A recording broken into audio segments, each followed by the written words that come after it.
Okay, so here's an update video on what retrogrades do for your life. Now, the retrograde, I think it starts next week. I don't know which sign it's in, but if you feel in your heart to look for the particular sign, I think you should do it. Anyway, um, right now we're in the shadow of the retrograde, Mercury retrograde. And after the Mercury retrograde, there is a post shadow. Now, what happens with this? Now, Mercury has to do with messages in the mind. And pretty much when it slows down, or it gives the effect of slowing down, I think what it does is forces our lives to bring our dark shadow aspects up to the surface. And what I mean by that is the things that are painful to admit, things that need correction. I think the biggest thing that people are fixing are their egos. Jupiter is in Leo, so and Leo is the ego, so it's expansive. So everyone is extreme in their ego dependent upon their chart, and whether or not Leo is in their chart, they're still affected by the Leo, Jupiter and Leo energy.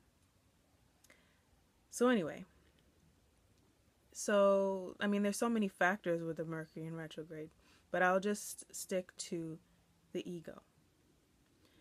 Now, when you're working on the ego, I think it's about selfishness, pride, and things that define who we are, especially. Now, there's a lot of different things that can define who you are: your friends, the people you date, your job, your money, your household, and who you believe you are in your mind. And, I think it slows down so that you can understand what things you're holding on to that would give you more pain. I think it's about exposing different aspects of your life so you know what things to let go of, what things to let go of, what things to hold on to, based on your particular moral compass. What serves you in your life? Everyone has different values to different things in their life. I'll use an example in my life. I know one big thing for me, I held on to friends. I held on to pretty much, I'm a Blu-ray child, so like holding on to relationships. And I think I've pretty much always been transmuting energy since I was a baby. It's kind of like I still feel the effects of what it is to let go. And there's different ways you can let go of a person. Sometimes you need to not be their friend at all. Sometimes you need to allow yourself to line up with a conversation, an event, just a particular place and time, or even a thought, a memory. There's so many different ways. You want to feel lighter about each situation. And then I know creativity is another one for me. Creativity and being an artist and what it means to be one. And I feel like I can never really pin down what it actually means to be one. It keeps evolving for me. I had to let go of school because that's what I need to do for me. Sometimes people need to go back to school from a different perspective because they need to be able to, dig deeper at certain things or come at it from a different angle. Everyone's blueprint is so particular.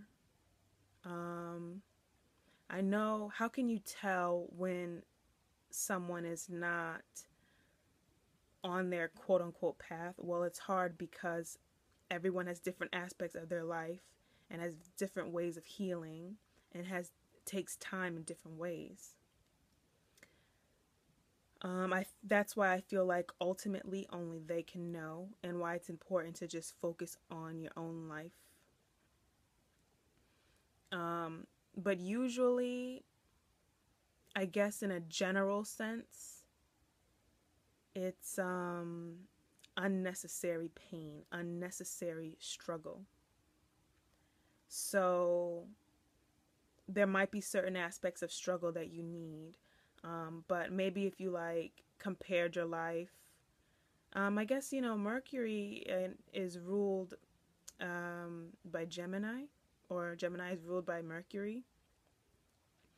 And I know I'm a rising Gemini, and one of the things that I love to do is organize and make lists. And it can, maybe that's another aspect of, uprooting what needs to be organized in your life. What aspects need to be healed. And the retrograde makes it very much clearer, working with your consciousness. But all right. So that was just another take on what exactly a Mercury retrograde is. And there's even more layers to it if you find out, what it's Taurus season right now. So the sun is in Taurus. And I don't know what the actual Mercury retrograde is in, but you might want to investigate that zodiac sign and see what we're uncovering in particular and how that might have an effect. For example, like if the Mercury was retrograde in Pisces, you might have more of a dreamy effect influencing your decisions that you make. See what it is to be a Pisces, and then you have to incorporate what sign you are. It's infinity. But all in all, to sum it up, you're just becoming more aware and I guess more organized in your healing. Okay? Bye.